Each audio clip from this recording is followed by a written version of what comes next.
Meus irmãos em Cristo, estamos mais uma vez aqui entrando em mais um podcast Cristo Todo Dia. E hoje, como os outros demais dias, tenho certeza que vai ser um dia abençoado, um dia a qual você vai aprender muito. Temos hoje um convidado especial, mas antes, você que está entrando aí na nossa live, na nossa transmissão ao vivo, eu peço o que eu sempre peço no início desse programa.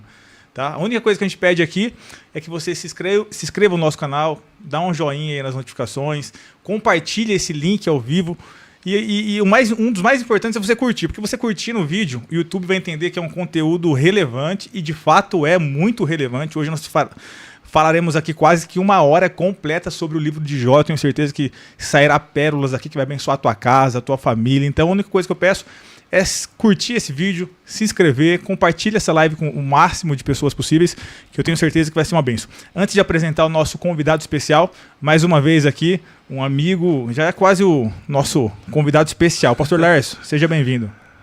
Muito prazer mais uma vez estar aqui nessa tarde, que Deus abençoe.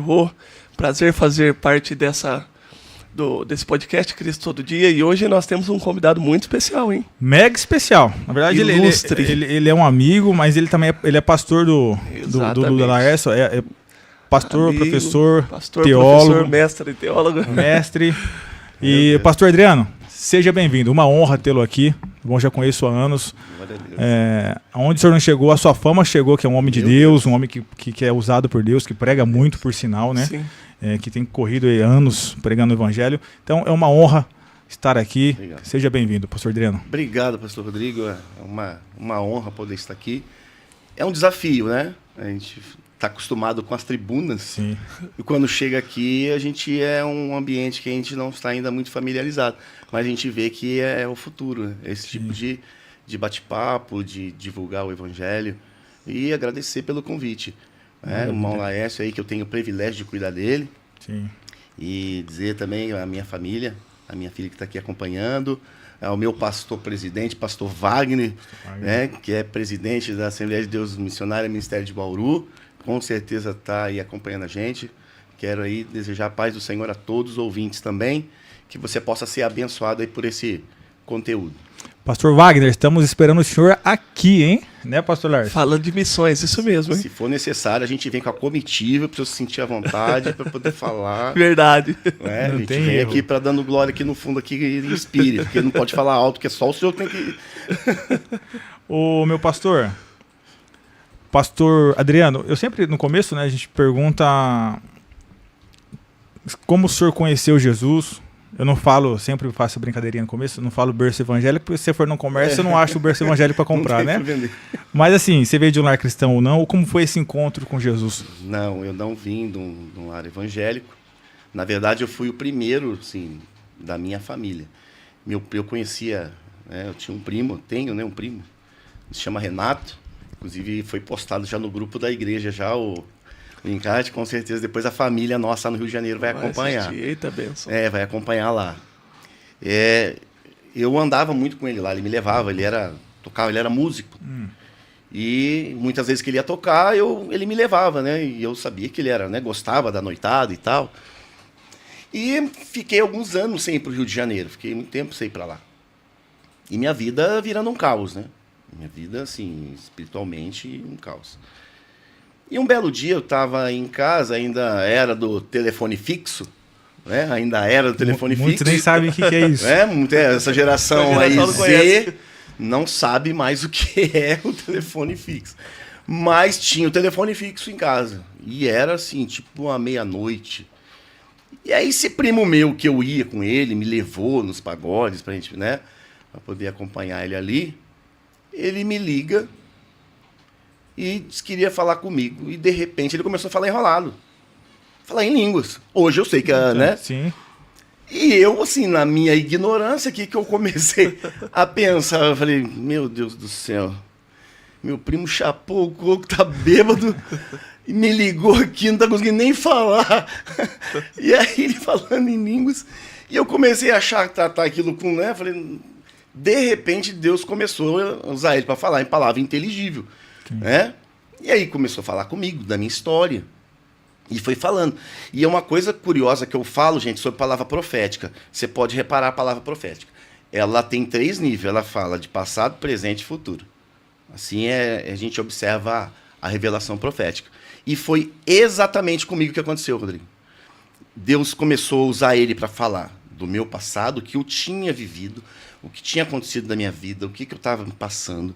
Falou como eu estava no momento e falou o que tinha para mim no futuro. Ali ele falou assim, olha, você quer aceitar Jesus? Eu aceitei a Jesus ali na sala da minha casa, minha mãe e meu pai dormindo no quarto, eu na sala, ajoelhado, com o joelho, né, no chão e com o telefone no ouvido, levantei minhas mãos e aceitei Jesus via telefone. E aí ele disse ainda assim, olha, Deus fala que eu tenho que ir aí nessa cidade e eu tenho que te levar na igreja que você tem que ficar. E ele veio até o Rio de Janeiro, e ele me levou justamente na Assembleia de Deus Missionária, ali perto da minha casa. E dali eu estou até hoje. Meu Deus. Deus falou para ele, falou assim, ó, eu vou te levar na igreja, você vai ter que ficar. E ele me levou. Era uma humilde congregação ali do Gasparini, não era aquele templo que é hoje, mas Quantos anos atrás? Já faz 22 anos já. 22 anos. Era recém, a missionária era recém. Era. E aí ele me levou, era o pastor Expedito na época ainda, e ali eu comecei a servir a Deus e estou até hoje. Glória a Deus. Já agora pastoreando igreja, né? Cuidando desse vaso de Deus aqui. Em boas mãos, pastor Laércio. Debaixo da autoridade do pastor Wagner, né? Mudou agora o presidente, eu ainda continuo nesse mesmo ministério, que há 20 e poucos anos atrás o meu primo me ligou e falou que tinha que me direcionar. Me direcionou nessa igreja e eu estou até hoje, graças a Deus. Deixa eu só, não faz ainda parte do nosso... Sim? O senhor se converteu na missionária e permanece até hoje. Até hoje. E hoje a gente vê uma dificuldade nisso, né? Hoje a gente recebe, às vezes, membros em igreja que já passou por 15 igrejas. O senhor vê isso com os olhos? É saudável, meu pastor? Não. Com os olhos, né? Assim, eu acho meio complicado, porque quando a gente começa a pular muito, que geralmente o perfil é o lugar que é o problema.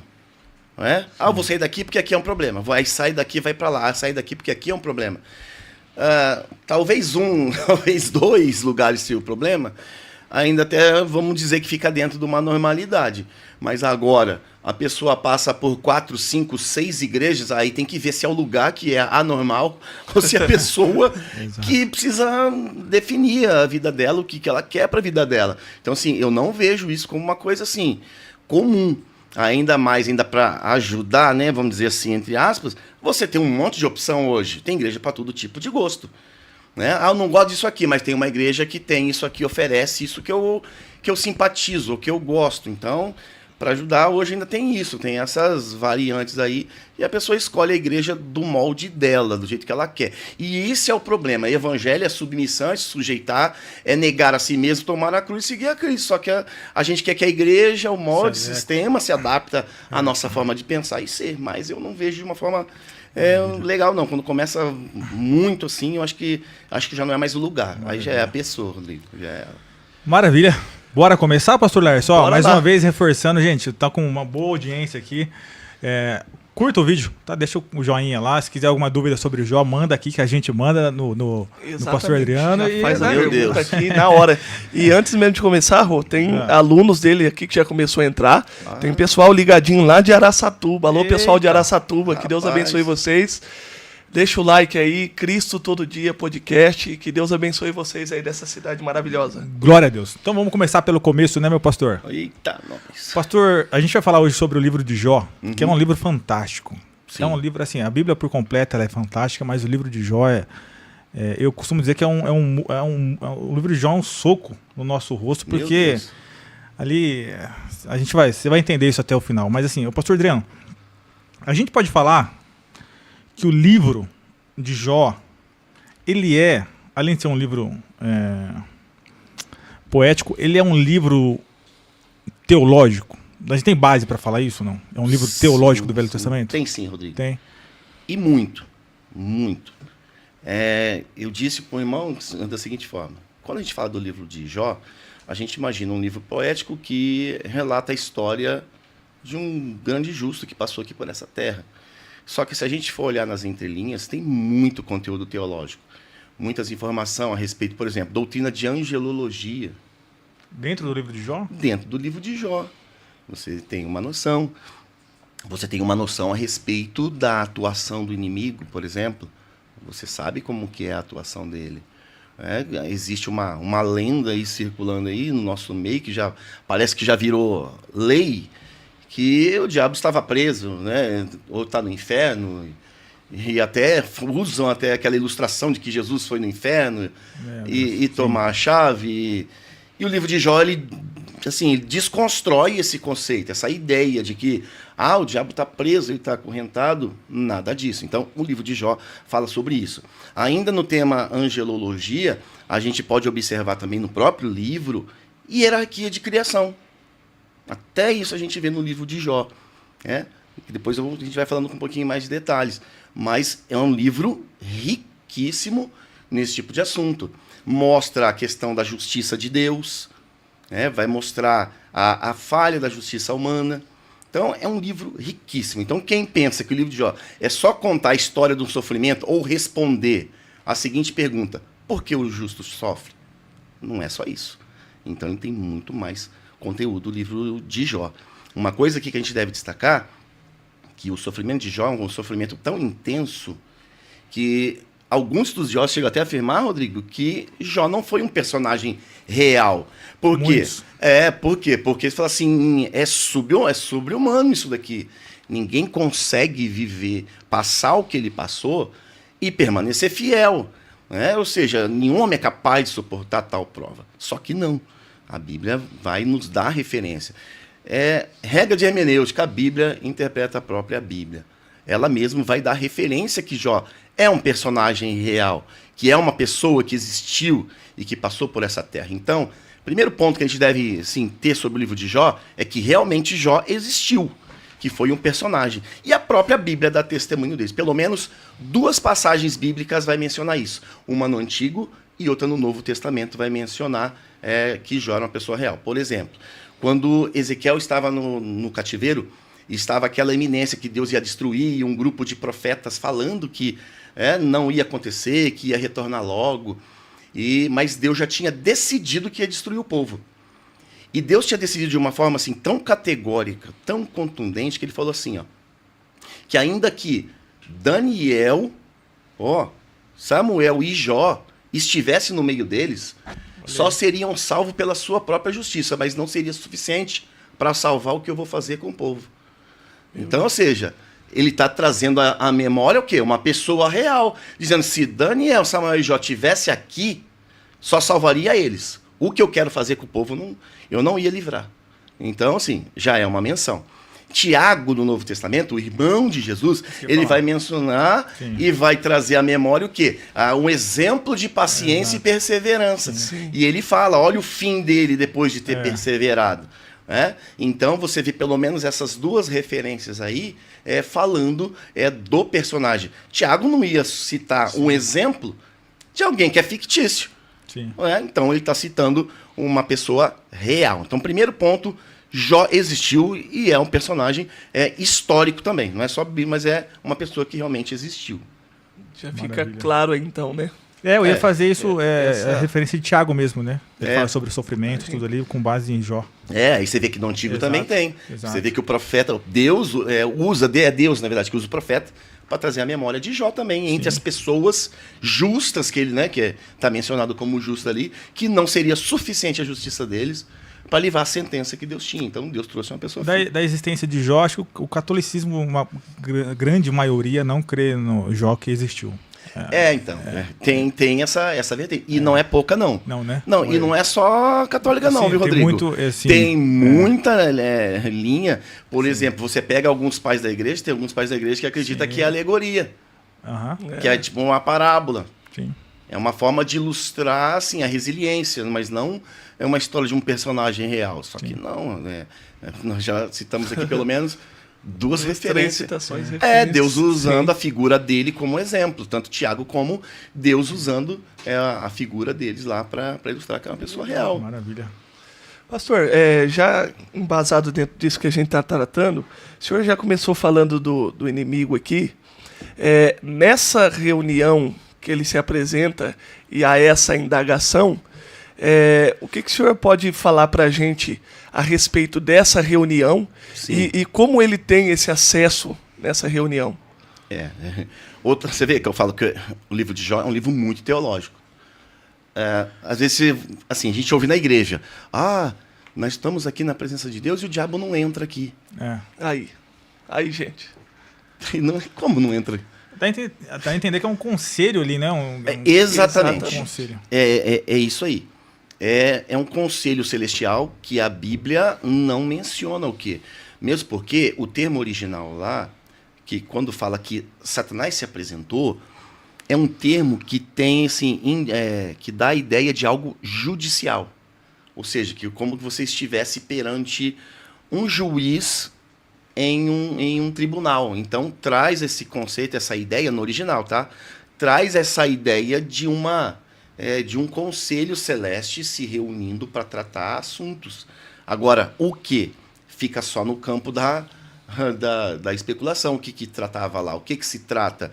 A Bíblia tem outras referências que Deus tem, de vez em quando, tem esses conselhos. Você tem um exemplo do profeta Micaías. Micaías, quando foram consultar o profeta, qual que é a visão que ele teve? Eu vi Deus assentado no trono e estava tendo tipo um conselho. Sim. Fala assim, quem que vai ser um espírito de engano para enganar Acabe? Então, existe, é fato que existe esse conselho celestial. Até o livro dos Salmos menciona isso. Porém, o que é tratado lá? A gente não sabe o que é tratado nisso. Outro ponto que as pessoas também ficam assim, mas ele foi no céu? Exatamente. Onde Deus habita? Entendeu? Então, uma dúvida muito fica corrente dentro da linha de pensamento de muitas pessoas. Você vê que mesmo ele sendo Satanás, ele tem acesso à presença imediata de Deus. Sim. Ele não fala assim, ele não fala com Deus assim através de terceiros ou mediadores. Ele tem livre acesso e ele está na presença direta de Deus. Então, assim, gente, eu como estudioso da Bíblia, e eu acredito que, como amigo ouvinte, tem uma curiosidade quando vê alguns assuntos, eu também tive curiosidade. Eu fui atrás procurar respostas. Só que, irmãos, dentro da Bíblia, textualmente, você não tem um texto específico, um indício dos dois aspectos, tá? Tanto que é no céu do céu onde Deus habita, ou também em um nível inferior. Você não tem. O que, assim, o que eu vou falar é o que existe um compilado judaico, que é dos sábios judeus, que eles, segundo eles, isso foi passado de forma oral, para os sábios, e que ajudam a preencher algumas lacunas. Então, é o que eu falo, isso não pode ser utilizado como regra de fé para nós, mas são coisas que os judeus têm, que é essa chamada Torá oral, ou seja, aquilo que não está escrito e que Deus passou para Moisés, algumas entrelinhas do que estava escrito. E aí os sábios foram pegando essas informações e compilando elas. O que eles falam a respeito dessa questão? Nem eles afirmam categoricamente. Mas o que eles dizem é o seguinte, que existem vários níveis de céu. No cristianismo, irmão, é estipulado, no meio cristão, que são 3 níveis de céu. É assim que nós cremos. Mencionar baseado naquela menção de Paulo, aquela experiência pessoal de Paulo. É assim que a gente chega à conclusão de 3 níveis de céu, que são 3 expressões gregas para céu, que é o Eporâneos, que é esse céu aqui que a gente vê, que é o Mesorâneos, que é meso, quer dizer meio, que é o céu onde estão os planetas, os astros, e o Auranos, que é um nível de céu onde Deus habita, que é uma dimensão espiritual que é bem diferente. Mas no judaísmo existem 7 níveis de céu. Tá? Então, o que eu quero enfatizar aqui, que não é uma doutrina, eu estou falando aqui curiosidade, que eu tive essa curiosidade de querer saber, e as informações que eu tive fora da Bíblia, que a Bíblia não fala, foi através das tradições judaicas, que eles falam que tem 3 níveis de céu. E cada nível de céu tem uma atividade. Sim. Então tem um nível de céu, por exemplo, que até o dia que você leu Apocalipse, Júnior, eu lembrei, tem um nível do céu que fala que nesse nível está o maná escondido. Aí, ó. Fala que tem um maná. Nesse nível tá o maná. Aí tem um outro nível que tá uma categoria muito especial de anjos. Né? Tem um outro nível do céu que é onde está a chuva e o granizo. Então eles têm essas classificações aí. E o último nível de céu, que é o Aravot, que é onde Deus habita.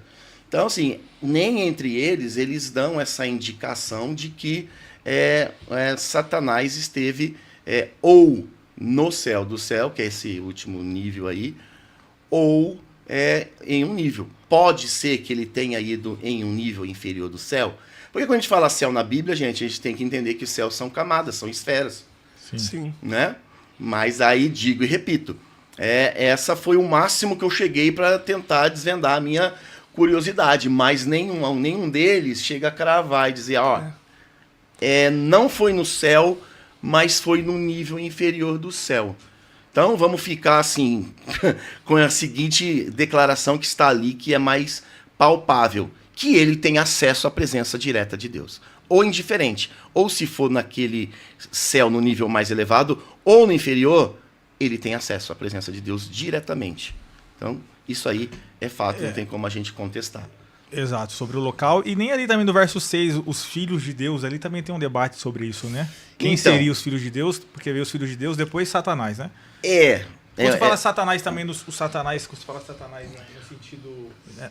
Quando fala no sentido jurídico ali, dá a entender que é um sentido jurídico, o Satanás também, a palavra ali, Satanás, na verdade, é tipo uma nomenclatura para advogado de acusação, uma coisa assim, né? Exatamente. Você entrou antes daí, é exatamente isso daí. Então, assim, quando a gente está num tribunal, tem o quê? Tem defesa e tem acusação. Sim. Então, tem aquele representante que vai, né, apresentar a acusação e tem o representante que vai trazer a defesa. Satanás, ele é o quê? Ele é esse lado desse tribunal, que ele vai apresentar a acusação. E é isso que ele foi fazer. Sim. É justamente isso. A indagação ali, né? A indagação dele é para falar, né, para justamente mostrar que Jó é o que é, porque o Senhor abençoa ele. Então... Tipo, dá demérito. Eu acho incrível, pastor Lércio, que é Deus que dá um provocado, né? Tipo, ele começa o assunto. Deus já sabe, né? Viste o meu servo Jó, né? Porque ele chega. Você vê, outra coisa que a gente aprende sobre angelologia. Você vê que ele já é uma outra categoria. Satanás, ele é uma outra categoria. Né? Quando Deus se reuniu, veio os filhos de Deus e entre eles veio Satanás. Ou seja, essa expressão indica o quê? Que não é a mesma coisa. Ele é diferente deles. Sim. Ele não é mais Ele não se engloba mais aquela categoria de filhos de Deus. Aí só abrindo um parênteses nessa questão, que é questão hermenêutica. Às vezes a pessoa pega uma palavra num texto e aplica igual para todos os textos. Você vê que há uma polêmica nisso, que em Gênesis 6 há aquela questão de que os filhos de Deus, quando se uniram os filhos dos homens, geraram filhos gigantes e tal. Aplicando que aquilo ali está fazendo referência a anjos. Ora, anjos são seres, embora eles apareceram, melhor dizendo aqui, de formas aparentemente de homens, mas anjos são seres assexuados, não tem gênero. Então como é que um anjo vai se relacionar, né, com uma mulher, humana, né, se eles são seres assexuados? Então, mitológica uma visão. Né? Fica uma coisa meio estranha. Semelhante àquela questão dos deuses gregos. Sim, os deuses gregos que tinham relação com as mulheres e geraram filhos semideuses, entendeu? Exatamente. Então isso daí é coisa mitológica, mitologia grega, mitologia antiga. Então, a gente vai falar que são pequenos Hércules, né? Ali, então Hércules é o quê? Exatamente. Hércules é filho de Zeus com uma mulher, com uma humana. Então fica essas mitologias aí. Meu Deus, maravilha, hein, pastor? Você viu? E o pessoal tá todo ligado aqui, pastor. Tá, né? Pastor Wagner, Wesley, Lucas, Flávio José. Flávio José também. Todo mundo aqui, aí dizendo que esse é o mestre. Glória a Deus. O rabino de Bauru. Não. Mas questão, isso aí é mais agir de curiosidade, porque não tem uma resposta contundente nem textual. Maravilha. É mais fora da Bíblia e é o máximo que eu consegui chegar de uma explicação para tentar elucidar o que é isso. Na angelologia ali também, a ordem da criação Jó ali deixa claro... Naquele questionamento de Deus, você vê hierarquia de criação. Como é que é a hierarquia de criação? Né? É anjos, homem e os animais racionais. Essa é a hierarquia de criação. E ali no livro de Jó, a gente vê claramente essa hierarquia. entre aqueles mistérios da criação que Deus vai usar, né, que Deus vai falar, questionar Jó, ele dá uma cronologia. Ele fala que quando ele lançava os fundamentos da terra, os filhos de Deus se alegravam e rejubilavam. Ou seja, quem são eles? São os anjos. Ou seja, está indicando o quê? Que quando Deus estava lá fazendo arquitetando aquele plano, executando ele, os anjos se alegravam com aquilo. Ou seja, o que a gente aprende? Que os anjos já estavam antes mesmo da criação, já existiam antes da criação. Então, você vê, como eu falo, que o livro de Jó é um livro extremamente teológico. Então, você descobre no livro de Jó que a questão de hierarquia angelical, a gente aprende que os anjos veio bem antes da gente. Não só antes do homem, mas antes da formação da terra que o homem ia habitar. E bem dizer, a gente está até agora, capítulos for ver 1 e 2 ali. A gente está falando sim, do livro de Jó, nem passamos aqui ainda. Não, para você ver. É que eu falei, eu disse para o irmão, falei, é muito rico teologicamente. Então, assim, você vê, você quebra aquele conceito da atuação de Satanás, qual que é a missão dele? Ele é acusar, dia e noite. Ele se apresenta diante de Deus. Apocalipse vai dizer isso. Você vê, ele diz que ele é o acusador de dia e de noite, ou seja, ele está todo o tempo. Outra coisa, ele pode tanto estar na presença de Deus, como pode estar andando sobre a terra, procurando alguma coisa para ter que apresentar diante de Deus. Não que ele é onisciente. Mas... Onisciente não. Exato. Outra questão, quer dizer. Questão teológica que a gente pode colocar aqui. Aqui é um texto que mostra que para ele poder coletar informação e ir lá apresentar, ele tem que descer e ele tem que ir lá buscar informação. Não é onipresente nem onipotente. Não é nem onipotente. Então você vê, eu falo, é muito e aí rico quebra teologicamente. também o raciocínio daquelas pessoas que creem que ele está preso. Então, tipo assim... Não, preso jamais. Já solto, e aí ele pega, usa desse artefato e leva diante de Deus. Isso aí. Qualquer tipo de brecha. Se a gente errar, vamos dar um exemplo. Se eu falhar, o que ele vai fazer? Ele vai vir aqui olhar e falar, lá, tá vendo o Adriano lá? É legal, um belo exemplo. Então assim, esse conceito, gente, que o diabo tá preso, jamais. Então tá aí o livro de Jó. E eu vou dizer, cronologicamente, deveria ser o primeiro livro. Cronologicamente. Primeiro livro. Então, assim, ainda falando só de Jó, que ele deveria ser cronologicamente, você vê que a primeira revelação escrita, ela já traz esse conceito de quem é Satanás. Qual que é a missão dele? Ele tem acesso à presença de Deus? Tem, claro que tem. Ele fica circulando entre os homens na terra? Ele tem livre acesso, ele não é impedido. Agora, uma outra questão teológica que a gente pode falar aqui no livro de Jó é que o diabo trabalha, ele é livre para ir e vir, só que ele tem cabresto. É isso que eu ia falar. Exato. Ele é um cachorrinho ali amarrado, ele não pode fazer nada sem a permissão de Deus. Ele tem cabresto. Então, assim, embora, é uma expressão até estranha que eu vou falar aqui, ele é um mal necessário. Sim. Tem que ter. Como é que você sabe que a luz você não tem um contraponto? Sim. Você tem que ter a dualidade. Então, ele cumpre essa missão. Ou seja, de ser o outro lado da balança. Então, ele tem o seu papel. E o papel dele é acusar os filhos de Deus, acusar os santos. E ele é limitado, ele é restrito. Ele tem poder? Sim. Gente, o inimigo da nossa alma, ele tem sim, conhecimento científico que a NASA está tentando descobrir ainda. Sim. Ele conhece mistérios do mundo. Ele conhece o homem desde que o homem é homem. Então, assim, ele já sabe. Ele conhece já a Terra antes. Ele já sabia. Então, muitos mistérios científicos, ele sabe. Ele tem ciência. Tanto é que Paulo vai falar que não devemos desprezar os seus ardis. Ele é um ser muito inteligente. E ele tem poder. Ele é um ser poderoso. Porém, está nas mãos de Deus.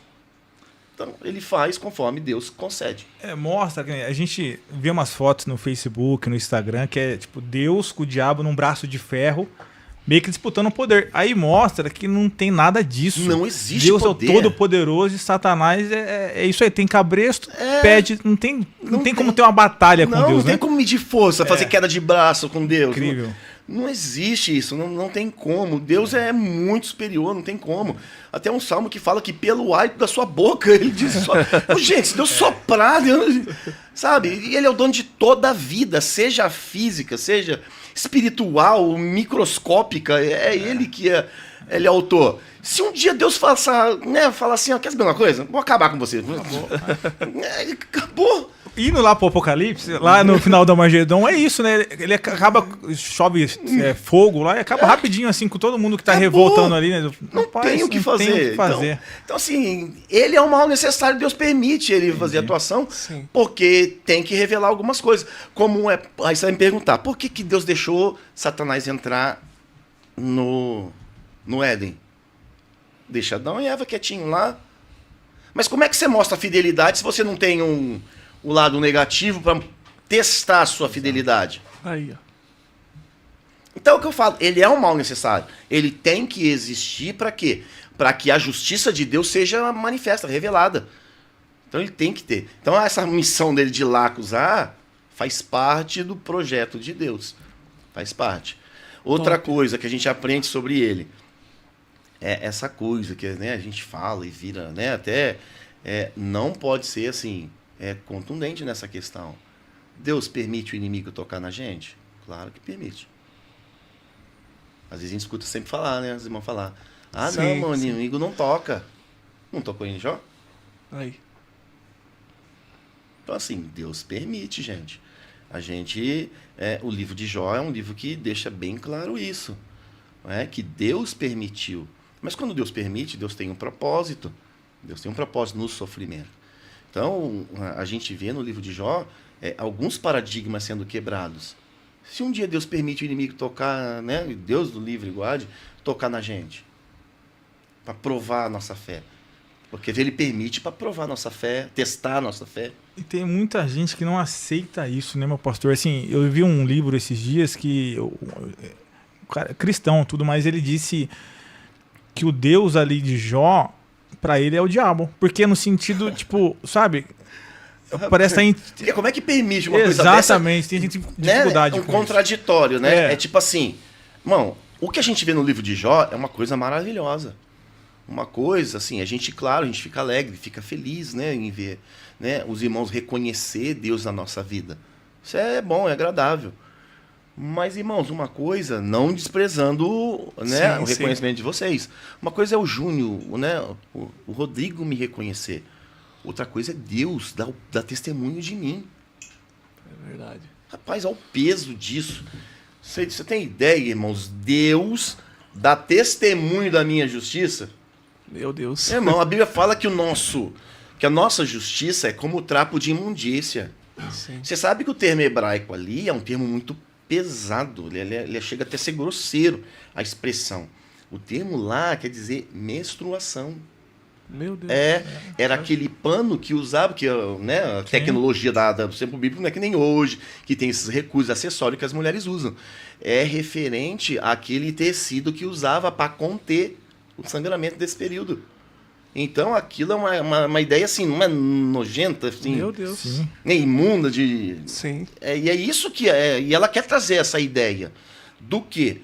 De que a nossa justiça, nossos próprios olhos, é como se fosse um tecido daquele, utilizado para aquele processo. Ou seja, nossa justiça é falha, não tem como. E o livro de Jó mostra justamente isso, que a justiça nossa é muito falha. Você vê os amigos dele lá.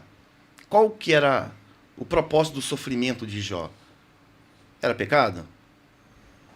O livro de Jó, irmãos, a gente vê os amigos de Jó, aquilo ali... Aquelas grandes questões. Né? Mas aquilo ali é o seguinte, se for resumir, porque se a gente for falar do livro de Jó, detalhe, rapaz, a gente... Sério, você vê, a gente não saiu do primeiro. Exatamente. A gente não saiu do capítulo primeiro. Então, assim, se a gente for ver a cerne daquele diálogo, a questão é o quê? Que Jó assuma o que ele fez de errado para estar naquela condição. Sim. Se for resumir em poucas linhas aqueles diálogos, os amigos apresentando seus argumentos, mostrando que Deus é justo, que, tipo assim, Deus não permite uma coisa para com quem é justo, com quem é bom. Né? Então, assim, estavam certos? Não. Então, a gente vê que a questão da justiça humana, em alguns aspectos, é muito falha. Você vê um irmão doente, e às vezes, irmão, assim, o que eu falo é que talvez em algum momento da minha vida, eu vou falar de mim, em algum momento da minha vida, Eu já tive a opinião de amigo de Jó. Às vezes vê alguém numa prova, o que você fala? Às vezes não fala. Às vezes nem fala. Mas às vezes pensa. Mas dentro de nós surge aquele questionamento. Tipo assim, tá em pecado. É uma visão desse povo, assim, até contemporânea a Jesus também, né? Quem pecou, eles misturavam a consequência. A consequência era porque eles tinham pecado, né? E os amigos de Jó ali, realmente, né? Você vê que é um conceito... Se prendiam muito nisso. É um conceito antigo. É um conceito antigo. É consequência. Eles se prendiam muito nisso. Mesmo porque você tinha uma questão, uma expressão no hebraico que chama zerut. O que é isso? É mérito. Seja um mérito. Em que sentido? Você anda na presença de Deus, você guarda os mandamentos, você vive uma vida justa, é óbvio que Deus vai te prosperar, vai te abençoar. Então tem esse princípio de zerut, ou seja, mérito. Então você é abençoado. Realmente, irmãos, existe o conceito, porque eles colocam da seguinte maneira, que a riqueza, prosperidade é símbolo da bênção de Deus. E em alguns aspectos, sim, é fato. E além do mais, você tem promessas de Deus prometendo bênçãos e prosperidade para o povo, se fosse fiel. Deuteronômio capítulo 28 é uma prova disso. Dividiu o povo e fez um ato simbólico ali, mas ali ele está declarando o quê? Foi um grupo para o Monte Ebal e outro grupo no Monte Gerizim. Né? E qual que era a dinâmica dessa cerimônia? Quem estava no Monte Ebal ia falar as maldições de quem não obedece a Deus. E no Monte Gerizim, eles iam pronunciar as bênçãos de quem obedece a Deus. Então, ou seja, tinha esse conceito. Obedeceu, bênção. Não obedeceu, vai sofrer isso. Então, já acabou se associando, algumas pessoas acabaram associando que o quê? Que sofrimento é igual a pecado ou alguma coisa errada. Bênção é sinal à aceitação divina. Então ficou assim. E você vê que no livro de Jó, a ideia deles, o conceito deles é esse. Você vê depois de milênios depois, quase 3 ou 4 mil anos depois, os discípulos de Jesus também com o mesmo conceito. Exatamente. Sim. Você vê que eles falam assim, eles não têm dúvida de nada. Eles sabem que tem pecado. Eles querem descobrir de onde vem. Não é aquela questão assim, qual que é o propósito? Não é isso. Eles já dão a resposta. Ele dizer, quem, só quer saber quem. A gente sabe, tipo assim, eu sei que é pecado. Qual é a fonte? Eu só quero saber quem. Entendeu? Então os amigos de Jó têm esse conceito errado de justiça. Então o livro de Jó a gente vai ver nitidamente essa questão. É o livro todo debatendo essa questão, eles querendo arrancar de Jó uma confissão. Na verdade, pastor Lércio, desculpa te cortar. Não, sem problema. É um pensamento assim, por exemplo, tem um pensamento filosófico do pessoal aí, principalmente quem não é cristão, por exemplo, do mal, né? Por exemplo, tem um hospital de câncer para criança. Você olha assim, assim, tem respostas que eu acho, tem coisas que acontecem que a resposta é celeste. A gente não vai saber coisa que acontece aqui, que nem Jó. O Jó começa, o capítulo 1, dá um testemunho dele. No testemunho de Jó não tem um motivo que a gente consiga ver aos olhos humanos que ele mereça aquilo ali, né? Não tem nem como, porque Deus é o testemunho dele. Exato. Íntegro retamente a Deus, devia do mal, vai punir pra quê? Pergunta assim, por que mal existe, por que tem criança com câncer, sabe? Mas assim, a nossa fé é crer que Deus ainda está no controle sentado no trono. Ele tem um propósito para tudo, né? Sim. Até para... Bem lembrado isso aí que você falou. Tem um texto que a gente vê e muita gente prega. Eu já preguei, com certeza você já pregou, você já pregou. Vamos lá. Isaías capítulo 6. Sim. Qual que é a aflição de Isaías capítulo 6? Contexto histórico vai descrever o seguinte, que o profeta ele está assim, preocupado com a morte do rei Uzias. Porque, queira ou não, ainda é que ele foi atropelar as funções, né? O reino ainda foi um reino próspero, foi bom. E aí Isaías vai no templo orar. Por quê? Incerteza do futuro. O que vai ser? E agora? O trono está vazio, como é que vai ser? O que vai ser daqui para frente? E o que Deus mostra para ele? ele vê o céu aberto, Céus abertos. ele vê alguém sentado no trono. Ocupado. Então vem bem isso que você falou. Sim, você está preocupado com o trono aqui? Que está vazio? Que Uzias morreu? Mas eu ainda continuo sentado no trono, eu ainda estou no controle. Então a ideia de trono quer dizer o quê? Governo. Então ele está preocupado com o governo aqui, mas Deus está falando para ele, filho, ô, calma. A cadeira aqui está vazia, mas aqui do céu não está vazia não, ainda estou no controle. Aí, ó. Glória a Deus. Então, mediante a tudo quanto estamos passando, meus irmãos, Jesus ainda está no controle. Amém. E detalhe, abrindo outro parênteses. Aí, ó. Aí que é gostoso, aí que é bom. Tem muita coisa que a gente vai passar que a gente vai saber o porquê vai passar. Eita, A gente sabe por que passa, isso é forte. não é? Sim. Mas no livro de Jó, ele passa, ele não sabe por que ele passa. Ele não sabe porque ele sofreu. Jó sabe por que ele sofreu? Ou aquilo? seja, ele se vai sem entender por que Não aconteceu tinha o que livro de aconteceu. Jó na época que estavam acontecendo as coisas com Jó, né? E Ele não outra, sabia que ia E acontecer. outra, essa informação que teve uma reunião na dimensão espiritual, que Satanás foi lá, essa informação é do escritor sagrado para nós. Mas essa informação não chegou para Jó. Não chegou. Não, Essa informação isso é não... importante. A informação não chegou gente para ele. ressaltar. A gente lê, talvez você vai achar, Jó depois ficou sabendo. Não ficou sabendo. Quem tá sabendo é você que tá lendo. Que o escritor sagrado, Deus inspirou o escritor sagrado para quê? Para que a gente soubesse o que foi que aconteceu. Porque fica contraditório. Um homem justo, temente, Deus falando, um homem justo, indo, temente a Deus, via do mal, e daqui a pouco passar o que passou. Fala, mas se ele é bom assim, por que você fez com ele? Então, na verdade, é o quê? É para mostrar que, primeiro, se Deus permite o crente sofrer, o fiel, abro um parênteses aqui, irmão. É importante. Não é Importantíssimo. Tô falando de sofrimento aqui e tudo vai falar que é Deus. Tem coisa que é Deus deixando você colher a consequência das escolhas erradas. Exatamente. Não é? Legal, gente. Então não vamos olhar pro de Jó. Vamos ressaltar isso aí. gente. É Vamos- bem importante isso daí. Então, assim, você vê no livro de Jó essa questão. Deus tem um propósito no sofrimento. Ou seja, foi um desafio. Irmãos, olha só a grandiosidade de Jó. O nível de homem que ele era. Que Deus colocou a sua reputação na mão de Jó. Verdade. Ele falou assim, ele é assim porque você dá pra ele as coisas que ele tem. Aí Deus falou, pode tirar. Então, Deus, você vê que, irmão, talvez se fala pra Jó, olha, Deus apostou aí, você não vai... talvez, a perna treme, talvez, né? Rapaz, agora é o nome de Deus que está em jogo. Vai vir a tentação e o nome de Deus que está em jogo. Eu vou ter que honrar. Não é? Fala, a reputação de Deus está em jogo. Mas, na verdade, gente, se a gente for olhar o texto, Deus colocou a sua reputação na mão de Jó. Você fala que ele vai negar? Já pensou? Agora vamos aqui, tá, gente? Ó, cuidado com esse corte, hein, Rodrigo? Pelo amor de Deus. Vai pegar só esse... Ó, as perguntas, pode mandar perguntas aí, assim, pessoal. Você já pensou se Jó rejeita Deus?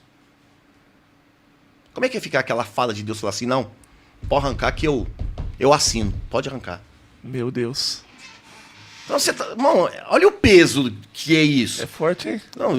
Não, é Deus colocar aí ele, a Sim, reputação dele em assinou xeque. embaixo. Né? Tipo, se Jó nega ali, como é que fica? Deus ia falar, não, o diabo ia voltar lá na hora. E falar, eu não falei? Ele não é o acusador? Ele ia falar, ele ia chegar lá e falar, eu não falei? Pela primeira vez o senhor estava errado, Deus. Mas ia ser batata, gente, que ele ia fazer isso aí. Mas olha só, Deus... Mas assim, irmão, Deus fala também. Ó, irmão, teologia é pura, Jó. Deus fala baseado na sua presciência. Sim. Ele conhece a nossa estrutura. Então Deus falou com conhecimento de causa.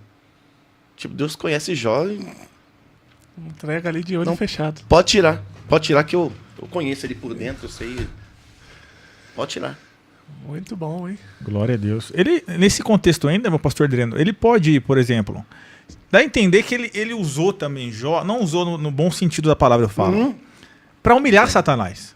Não, no sentido, por exemplo, ó, Satanás, você teve tudo aqui e não permaneceu fiel. Mas também tem um lá embaixo, ó, tá vendo? Pode fazer o que você quiser com ele lá, só não mata, e ele permanece fiel. Nesse aspecto e no seguinte questão. ser humano, né? Ser humano, exatamente. Bem inferior. Bem, em hierarquia. Ela tem um humano lá Tem que um permanece ser humano fiel. lá fiel. Legal esse ponto de vista. É. Esse raciocínio muito Tem um relevante. ser humano lá fiel. E é aquilo que você falou. Você vê que Deus já sabe as intenções do maligno, gente. Ó, Deus está no controle de tudo, gente. Deus está no controle de tudo. Você vê que não é o diabo que chega lá para apresentar. Com certeza, ó, aqui é conjectura de Adriano, tá? Não pregue isso. A gente vai fazer um corte bem em cima disso. Não faz. É conjectura de Adriano, né? Nessa questão aí que você fala, né? Que Deus colocou em xeque a sua reputação, não é? Se ele nega, não é? Se ele abre mão disso aí, se ele fala assim, não, eu vou negar, eu não quero mais, eu não aguento mais, como é que ia ficar? Então, gente, quando a gente fala dessa questão de Deus apostar, é com o pressuposto do conhecimento que ele tem ao nosso respeito. E ele sabe até onde ele pode nos testar, até onde ele pode nos provar. Então, Deus tem esse conhecimento. Então, sim, imagina o peso. Uma outra coisa que a gente deve avaliar sobre Jó é a grandeza dele. Você sabe que existem duas palavras hebraicas para homem. Uma é Adamá. Ou seja, é uma expressão que ela traz a ideia de mostrar quem nós somos. Ou seja, porque Adamá quer dizer terra. Terra, exato. Então, uma expressão que eu uso para se referir ao ser humano, para dizer assim, é mais ou menos tipo assim, ó, você é terra, tá? Então, mas quando fala existia um homem, a Bíblia vai usar a expressão Ish, que denota grandeza. Então, ou seja, quando a Bíblia vai falar de Jó, não usa Adamá, usa Ish, a palavra. Quer dizer o quê? Que ele era um homem de espiritualidade elevada, um homem grande diante de Deus. E o próprio Deus dá esse testemunho dele, né? Legal. Pastor, a gente já então descodificou aqui o capítulo 1, né? Assim, quanto tempo nós já estamos aqui? De uma forma bem interessante, né? Não vamos dizer minuciosa, assim, mas de forma bem interessante, que foi compreensível, eu creio, aos nossos olhos e ouvidos. Aí quando a gente chega no capítulo 2, verso 9, lá, que a esposa dele vai olhar e vai falar assim, amaldiçoa o seu Deus e morre. A expressão, a tradução aí é correta para a gente que tem dúvida nesse versículo, pastor? Se fosse traduzir de forma literal, igual o Google Tradutor, eu pego o texto e coloco, porque o Google Tradutor, ele não traduz ideias, ele traduz palavras. E esse que é o problema, às vezes, de tradução. Tem gente que, às vezes, vai fazer uma tradução, ele traduz a palavra exatamente. Mas, às vezes, a palavra tem uma ideia. Exato. É igual o perigo da teologia versiculista também, né? Só no versículo, só na palavra. Então, esse que é o X da questão. Se eu for falar para você, vou traduzir literalmente o texto original de Jó nessa questão. Tá lá, Berek Elohim Varmut, que quer dizer, amaldiçoa seu Deus e morre. Só que literal não é Berek, não é amaldiçoar. É Aleka, Alek, quer dizer amaldiçoar. Só que ali tá Berek. Mas ele fala, mas por que o original fala o termo, a expressão abençoar, mas está traduzido amaldiçoar? Se fosse traduzir palavra por palavra, o texto hoje para nós deveria ser assim: abençoa seu Deus e morre. Sendo que existe uma palavra própria para amaldiçoar. E poderia ter utilizado ela ali. Aí, pessoal, aí é onde entra a questão extra-bíblica. Literalmente, você traduziria bênção. Mas os judeus, eles têm uma questão assim muito séria em relação ao nome de Deus. Se você pegar qualquer literatura rabínica dos judeus, todas as vezes que eles vão mencionar o nome de Deus, eles nunca falam porque Deus. Ele fala bendito seja ele. Ele sempre abençoa a Deus antes de mencionar. Então eles nunca falam assim sem declarar bênção. Então eles falam, bendito seja ele e fala. Então eles têm muito disso, eles têm uma reverência a envergonhar o nome de Deus. Para você ter ideia do cuidado, não só nesse cuidado da fala, eles têm o cuidado na hora da escrita, copista mesmo. O escriba, quando ia escrever, quando chegava no nome sagrado, o que ele fazia? Ele limpava a pena para não ocorrer dele borrar na hora de escrever o nome de Deus. Então, assim, nesse aspecto, eles são muito zelosos. Aqui, essa expressão, porque é bênção, mas tá maldição, se era para traduzir isso. Aqui, o texto quer dizer um eufemismo. O que é isso? Eufemismo é uma expressão leve para uma coisa pesada. Aí, meus irmãos, fica assim. De onde veio isso? Aí onde que eu falo de literatura e entendimento dos sábios judeus. E a nossa tradução se baseou nisso. Sim. Por quê? Porque literalmente deveria ser abençoar. Né? Mas de onde chegou essa conclusão que ali não está falando abençoar literal, mas é outra coisa que quer? Através dessas informações dos sábios judeus. Que eles informam que é o seguinte, que eles têm zelo pelo nome sagrado e eles jamais vão ultrajar o nome de Deus. Então o que eles fizeram? Usaram esse eufemismo para neutralizar essa expressão forte ou pesada. Porque se fosse ver mesmo, com certeza ela falou alguma coisa que ultrajaria o nome sagrado. Entendi. Então o que foi feito?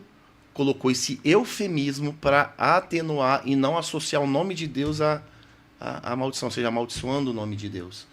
Então é questão aí de tradução. É um eufemismo. Vou dar um exemplo aqui. Jesus usou isso aí.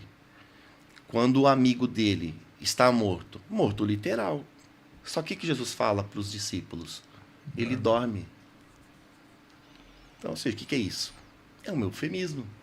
É uma forma leve de você falar algo pesado. Então, por isso que você vê essa tradução. Então, na verdade, o que queria? Aí os tradutores, claro, né, pegaram e colocaram que realmente ela amaldiçoou.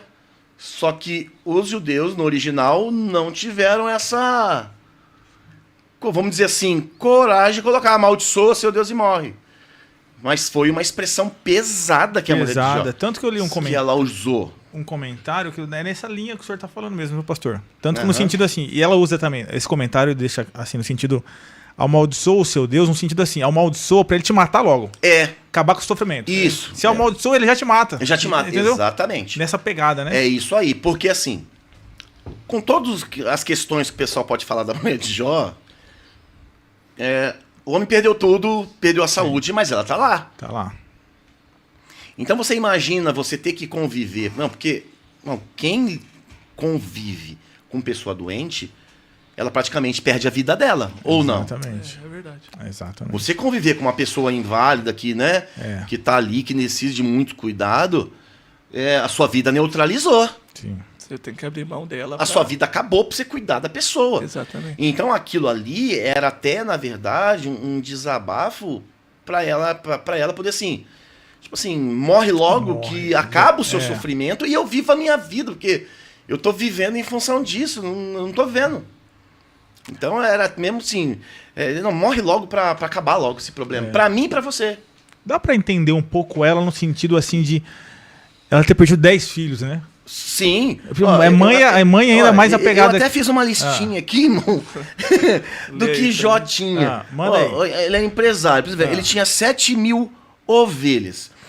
Aí ele tinha mais 3.000 camelos, 500 juntas de bois e 500 de jumentas, e fora a quantidade de servo para gerir tudo isso. Aí vamos atualizar. Você vai falar de 7.000 ovelhas. Irmão, você tem... Ovelha dá o quê? Dá lã. Lã faz o quê? Roupa. Ovelha dá o quê? Dá leite. Ovelha dá mais o quê? Carne. Então, assim, o homem tinha um negócio de roupa, ele tinha um negócio de laticínio, ele tinha um frigorífico. Só das ovelhas. Só das ovelhas. Aí nós vamos aí pros camelos.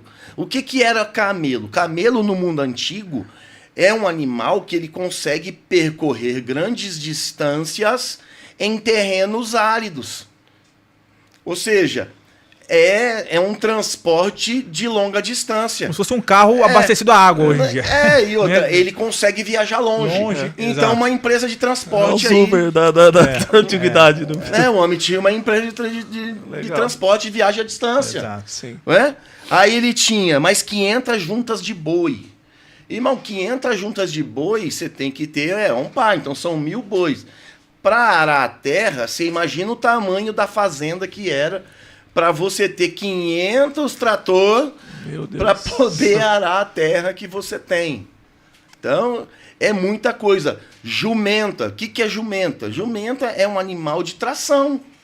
Por isso que a Bíblia fala, não pode colocar o boi junto com o jumento. Por quê? Porque a tração é diferente. Não tem como. Sim. Ou seja, ele é resistente, ele resiste peso.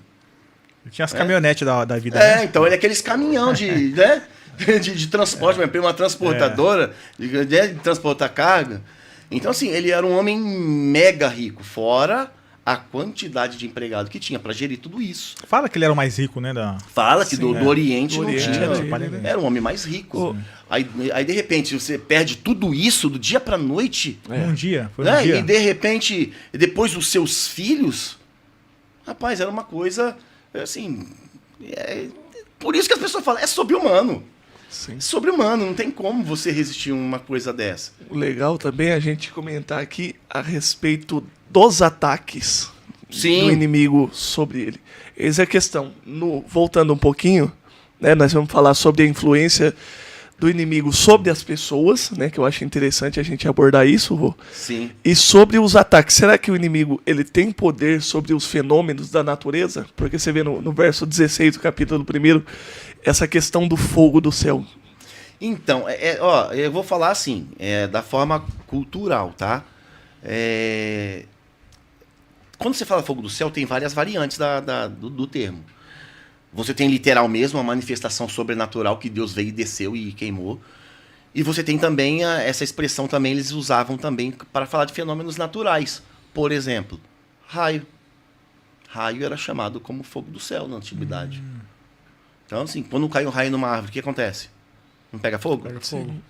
Então, assim, os antigos, é claro, hoje a gente fala raio. Sim. Só que a gente tem que entender o entendimento que eles tinham na época. Entendi. Então tem muita coisa que é falado na Bíblia que ele fala fogo do céu. Aí você imagina um fogo mesmo caindo. descendo. Sim. Às vezes não é, dependendo do contexto, não é um fogo literal. Foi um raio que caiu. E pegou fogo. E pegou fogo que eles falaram, veio um fogo que veio do céu. E maravilha. o raio vem do céu. Então você vê qual é o conceito antigo? Você quer ver um outro exemplo dessa questão aí de entendimento da época? Naquela batalha que Josué estava na conquista da terra, o que ele fala? Ele pede para parar o sol. É o sol que movimenta ou é a terra que está... Exatamente. A questão do eixo, sim. Você entende? Então você vê como é que é. Era o entendimento deles da época. Que é mais uma prova da confiabilidade da Bíblia, né? Né? Se você quisesse montar algo para todo mundo acreditar, assim, acreditar, não ter dúvida, se ia inventar umas coisas, pegar certo, mas essas coisas assim prova a Bíblia, né? Sim. Que Deus não quis mostrar pra gente. Da época deles era essa. Eles entendiam assim. Não tinha... Ele falava que era fogo do céu. Exatamente. Assim, vai falar, tinha essa expressão Exato. científica que a gente consegue falar? Que Raio. coisa, raio lá. Raio. Por que Apocalipse é difícil? Porque Apocalipse é depois da gente. Sim. Tem tecnologias que João tá vendo que a gente ainda não viu.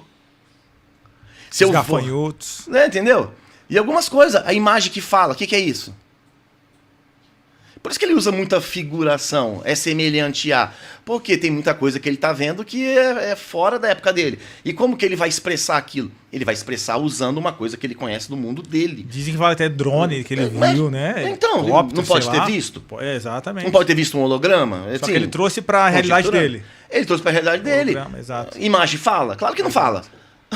Verdade. Imagem não fala. Então, ou é alguma tecnologia que ele viu, alguma coisa que ele viu, que a gente ainda desconhece também. Então, como é que você fala? Aí ele fala do jeito simples dele. Então você vê um raio, você não tem o termo técnico raio. Mas você fala, é fogo do céu. Aí você fala, o sol podia parar agora. Porque você olha, você da Terra, a sensação que você tem, qual que é a sensação que você tem? Que é o sol que está andando. Que tá parado. Sim. Ninguém acredita que a Terra está girando a uma velocidade absurda aqui. Exatamente. Então, é todas essas coisas que a gente tem que olhar, como eles pensavam. Então, expressões idiomáticas. Que para nós hoje é uma coisa comum, mas que é uma expressão estranha. Então, assim, não fere tanto a cultura e nem a Bíblia, assim, dependendo do seu contexto, claro. Essa expressão, fogo do céu, em alguns contextos bíblicos, ser considerado como o raio. Então, assim, não fere, porque era assim que eles falavam. Sim. Era assim que eles falavam. Então, nessa questão aí, por exemplo... Os fenômenos. Satanás, Deus falou, vai e faz. Beleza. Qual que foi os recursos que ele fez? Acontece um fenômeno e cai fogo do céu e consome o rebanho. E as duas perdas não foi com o fenômeno, assim, aparentemente da natureza. Foi através de pessoas. Então, assim, será que o inimigo não tem capacidade de instigar pessoas? Exatamente. Para causar um dano? Na verdade, é nessa questão que a gente... Agora vamos falar, alguém que está no crime, o inimigo não pode usar alguém, Satanás usar ele para causar algum dano? Então você vê que Deus falou para ele, vai e faz. O recurso, ele deu o jeito dele de lesar Jó. Ele deu o jeito dele. Né?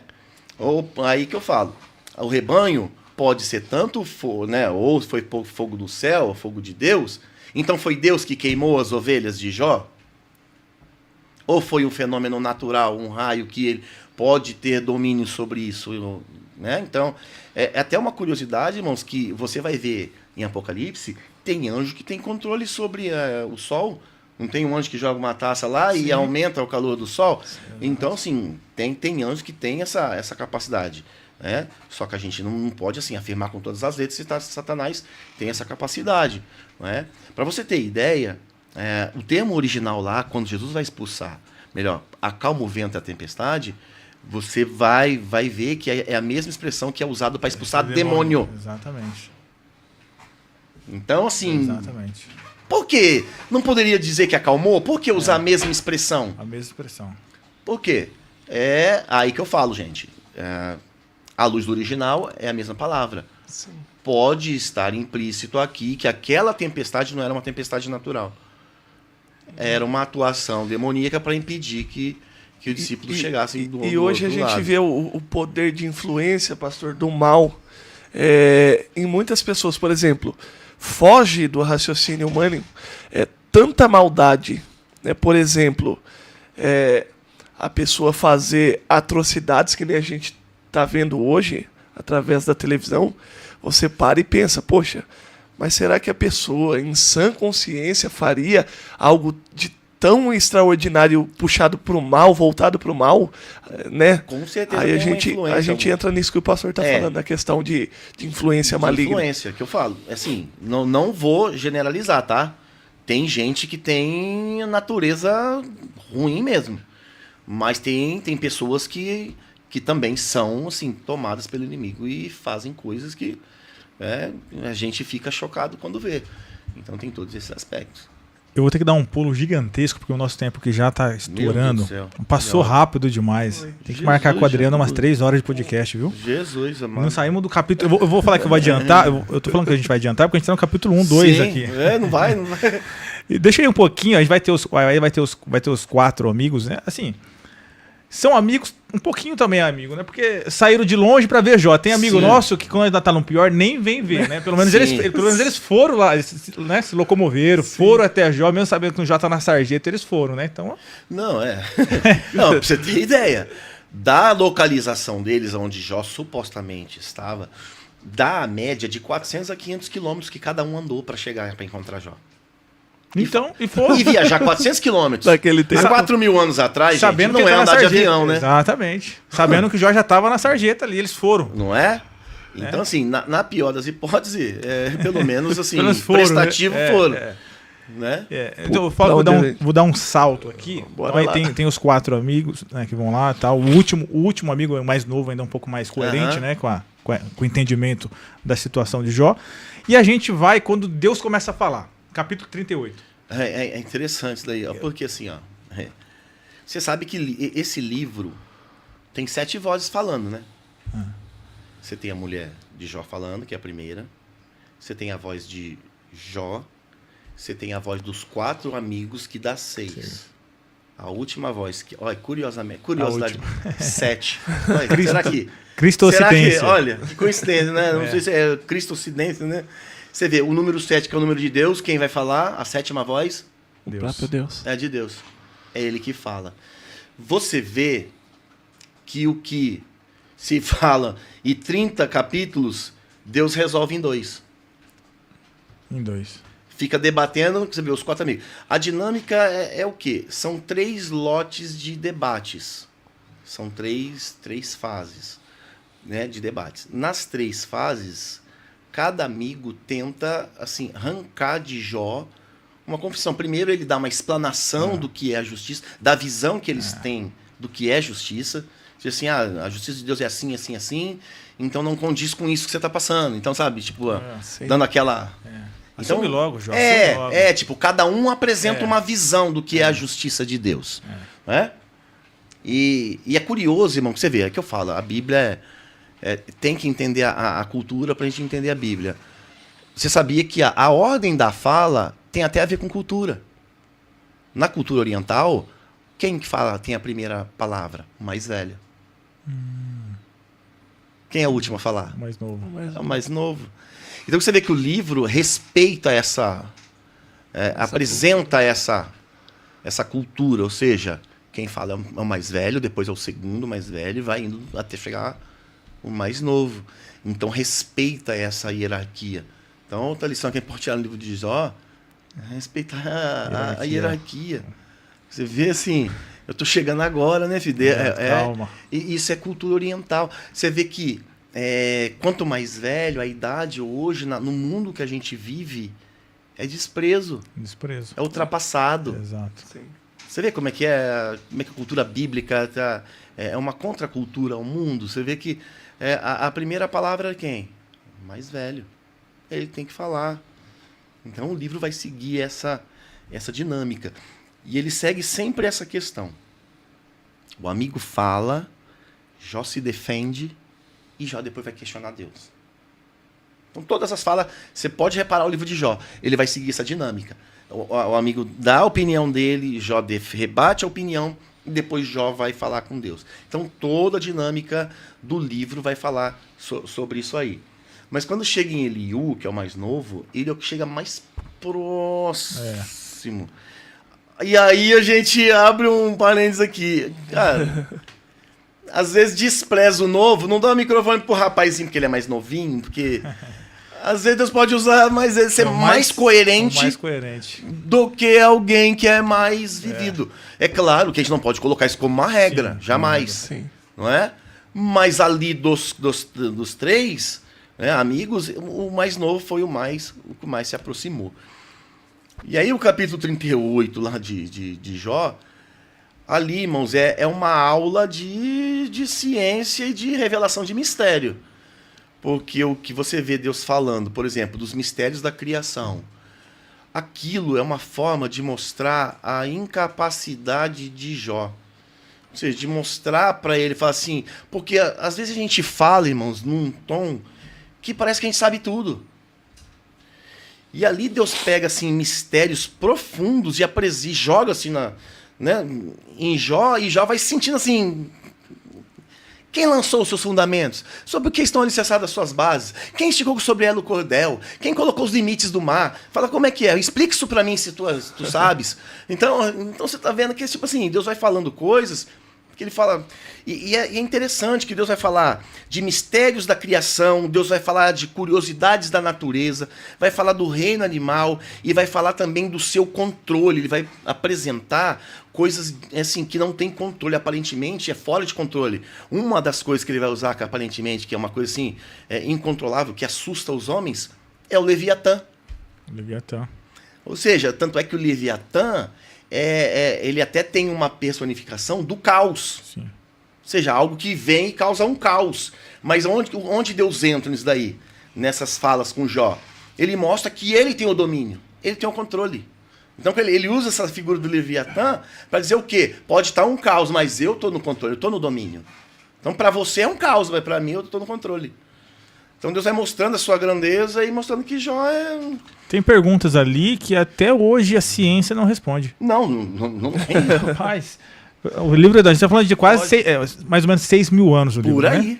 E... Porque eu disse, é o primeiro livro a ser escrito. E até hoje a ciência não responde algumas. Mas assim, tem coisa que a ciência não sabe porque não quer, né? Não quer saber, né? Não quer saber. Um dia eu estava ouvindo um geólogo falando, né? Dizendo assim, olha, que para a Terra chegar ao que ela chegou, ela precisou de 6 eras geológicas para chegar onde ela está. Fala, puxa vida, mas Gênesis fala, quantos dias Deus fez isso aí a Terra? Eles falam 34 bilhões, 13 bilhões, sei lá. Mas foi 6 etapas, quantos dias? E se for uma linguagem poética? Foi etapa de 6.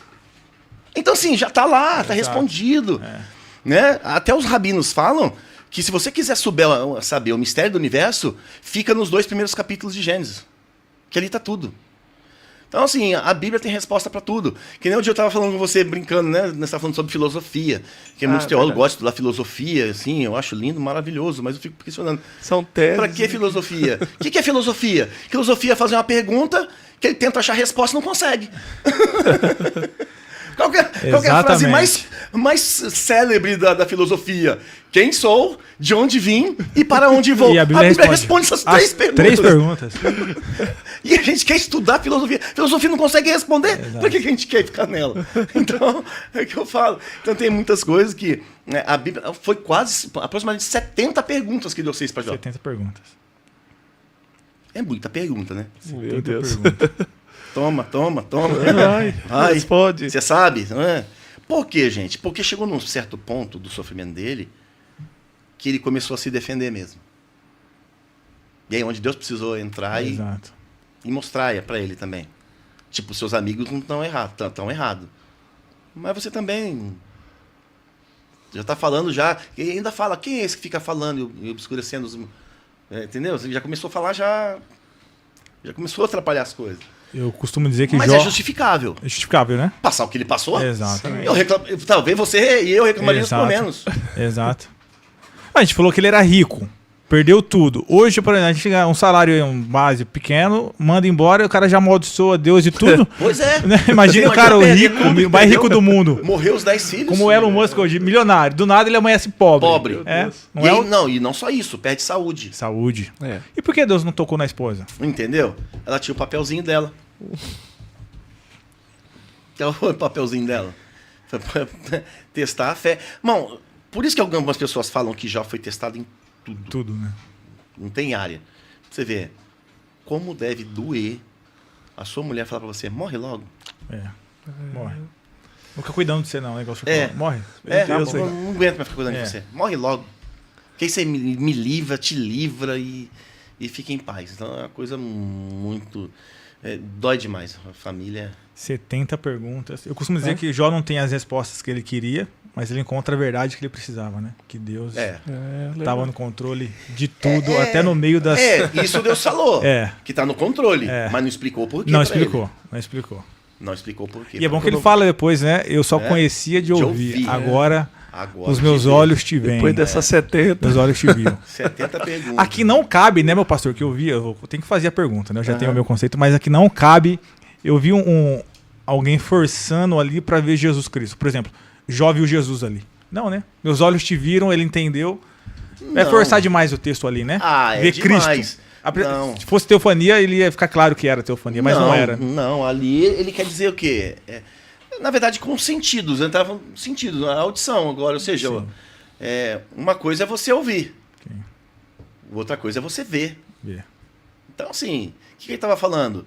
Eu aumentei de nível, ou seja, eu tinha uma experiência com Deus. Eu via Deus por uma percepção. Só que agora eu vi de uma outra percepção Deus. Ou seja, agora eu vi, meus próprios olhos viram. Ou seja, foi algo nítido, é isso que ele quer dizer. Sim. Foi algo nítido que eu vi. Eu conhecia, eu via. Mas agora eu vi o que Deus faz, do que ele é capaz de fazer. Então, é isso que ele quer dizer. Não assim, eu vi uma... Não tem. Mesmo porque é uma declaração dele, daquilo que ele viveu, que ele passou, e do que ele agregou com aquilo que ele passou. É isso que ele quer dizer. Ele não está declarando ali que ele viu uma teofania. Né? Ele está fazendo até um comparativo. Na verdade, é aí que eu falo. O pessoal olha o versículo, mas ele está fazendo um comparativo. Eu conhecia de ouvir, agora de ver. Ou seja, ele está comparando níveis de experiências com Deus. O Laércio, outra parte top. A gente vai estar acabando, acho que já estourou o tempo, mas a gente vai finalizar. Deus deu e Deus tomou. Aqui aqui... Não, isso daí é o nível de consciência dele. Exato, o nível de consciência que Deus deu e Deus tomou. Tudo que ele tem é... E essa é a consciência que a gente tem que ter, não é, pastor Adriano? Sim. Que nada aqui é nosso? Nada é nosso. É emprestado. Tem uma doutrina na teologia chamada mordomia cristã. Essa teologia, essa parte da teologia, ensina o quê? Que nós somos mordomos. Mordomo é o quê? Ele mora num palácio. Ele anda de limusine. Mas não é dele. Não é dele. O erro é de quem achar que é dele. Né? Não é dele. Para você ter ideia, o que a Bíblia fala? Nem o corpo é nosso. Ele fala, quem destruiu o templo de Deus, Deus destruirá. Ou seja, o que é o templo de Deus que Paulo vai falar? É o corpo. Ele fala assim, não sabeis que vós não sois de vós mesmo? Essa conversa de, eu que sou dono do meu nariz, biblicamente você não é nem dono do seu nariz, seu corpo é templo. Porque a gente vai dar conta do que faz. Que a Bíblia fala? A Bíblia não fala que não vamos ser julgados pelo que a gente fez por meio do corpo? Sim. Então a gente vai dar conta de tudo, do corpo. Por isso que o crente, ele evita algumas práticas. Por quê? Porque aquele tipo de prática danifica o corpo, que é o templo do Espírito Santo, que Deus me entregou e eu vou dar conta disso. Então, por isso que a gente evita certas práticas que um cristão, muita gente não entende. Mas por que você não faz isso? Por que você não faz aquilo? Porque tal prática danifica o meu corpo e eu não vou danificar ele. E eu vou dar conta dele, não é meu. E eu queria continuar, pastor Adriano, mas o nosso tempo estourou já. Acho que mais de 10 minutos a gente passou aqui. Meu Deus. Infelizmente. Pastor Laércio, você quer complementar alguma coisa para a gente finalizar? Não, tá tranquilo. Meu Deus, hein? Meu Deus. A gente não saiu, a gente pulou pro 38 rápido, né? Foi só aí. Mas dá pra gente entrar também no 40, no 42, no 40. Coisa... Mas é o que eu falei, teologicamente riquíssimo, pastor, brevemente, completamente. Riquíssimo. A gente vai fazer, eu já até falei com o pastor Adriano, você não estava aqui, viu, Lécio? Um especial de Paulo também. Aí vai ter que ser 2 horas de podcast. Vou ter que alugar 2 horas aqui pra gente fazer um especial de Paulo. Rapaz, vai longe. Vai longe. É um especial ainda básico, porque 2 horas não dá pra fazer. Rapaz, você falar de Paulo... O senhor topa? Topo.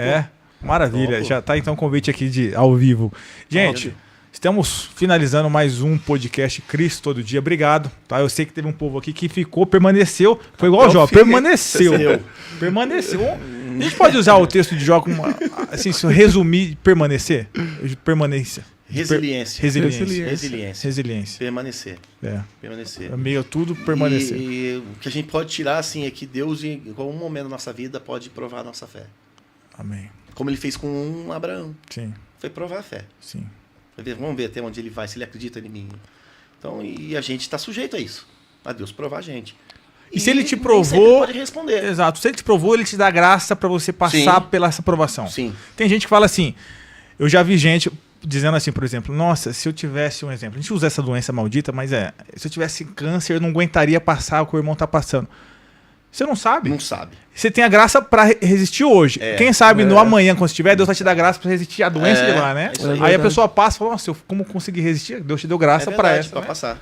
Exatamente. Gente, obrigado por vocês nos acompanharem. Obrigado quem permaneceu aqui. Tem vários pastores amigos, Reinaldo Braz, pastor Wagner Isabel, aí, Fernando Monteiro, Thaís Regis. Cristina, obrigado, viu, gente? Obrigado mesmo. Deus abençoe Eu vocês. só quero aqui agradecer, viu, Rodrigo? Eu vou deixar agora o senhor falar. Deixa o pastor Lércio. Pastor Lércio. Gratidão. E hoje foi um podcast mais que especial, né? Porque além de pastor, convidado nosso, é meu pastor, né? Então, não é porque está aqui, não, o pastor conhece. Eu sempre costumo dizer que ele é uma bênção, uma referência para nós, não no quesito só teológico, mas como um homem de Deus. Né? Então, que Deus abençoe, pastor, mais uma vez, é um prazer estar aqui. Maravilha. E tê-lo aqui conosco. Obrigado, viu, pastor Lércio? Você sempre é brilhante aqui no nosso programa. O pastor Adriano, mais uma vez, obrigado. Uma honra tê-lo aqui. Obrigado por sacrificar seu tempo. Eu sei que a agenda não é fácil, né? Mas obrigado por isso. E deixa suas últimas palavras e uma última palavra para o povo aí também. Quero agradecer, Rodrigo, por essa experiência. Primeira vez, é algo novo, assim. E dizer que foi muito bom estar aqui. Me senti muito à vontade para poder falar assim, das grandezas de Deus. E louvar a Deus, irmão, porque esse recurso tecnológico... Você imagina se um Paulo tivesse um recurso tecnológico desse? Quantas pessoas estão sendo alcançadas, vidas estão sendo alcançadas aí agora, nesse momento, recebendo esclarecimentos da Bíblia? Não é? Então, sim, que Deus te abençoe nesse projeto, que vidas possam ser alcançadas, Amém. Porque é uma ferramenta que muita gente usa para o mal. Você pode usar essa ferramenta para denegrir a vida de alguém, destruir a reputação de alguém. Mas louvado seja Deus, porque essa ferramenta vai ser uma ferramenta de bênção para abençoar a vida de muitos. E eu quero aqui que eu esqueci no comecinho, que se na hora que eu chegar em casa, Jesus, a minha esposa amada Débora, ela está lá acompanhando. Que fique salvo nos altos. Deus abençoe você. Eu digo que ela é companheira, parceira na minha vida. Então que Deus abençoe aos irmãos. E espero voltar aqui, irmãos. Gostei. Vai voltar bastante. Glória a Deus. Vai marcar um debate aqui. Meu Deus do céu. A gente vai fazer uma mesa aqui, meu pastor. Uma mesa teológica. Jesus. Eu quero fazer uma mesa escatológica. Tirar um X1. Eu quero o nosso pastor, o pastor Wagner. Faz um apelo aí, pastor. Faz um apelo. Estamos ao vivo. Pastor, nós estaremos contigo. O senhor não estará só. O Espírito Santo vai lhe usar muito. Pode vir, que é tranquilo.